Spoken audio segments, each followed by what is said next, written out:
আজকাল সরে যেতে শিখেছি। ঠান্ডা মাথায় কোনো জবাব না দিয়ে পিছিয়ে যেতেও শিখেছি অনেকখানি। চুপ করে ভাবতেও শিখেছি কোনটা ঠিক আমার জন্য আর কোনটায় বা বিষাক্ত কাঁটা। চিনতে শিখেছি মানুষের মুখোশের নিচের মুখটাকে। বুঝতে শিখেছি কার হাসিটা আমার জন্য মঙ্গলের আর কারটাই বা অভিশাপের।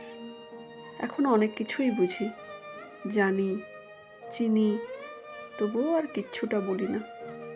মাথা নিচু করে সরে যাই আস্তে করে, যাতে কেউ টের পর্যন্ত না পায়। আসলে আমি চাই না কেউ আমার চলে যাওয়াটা টের পাক, কারণ আমি জানি যেখানে বিন্দু পরিমাণে অসম্মান হয় সেখান থেকে কোনো অভিযোগ ছাড়াই পিছিয়ে যেতেই হয়। আর এই পিছিয়ে যাওয়া মানেই সত্যিকারের পিছিয়ে যাওয়া নয়।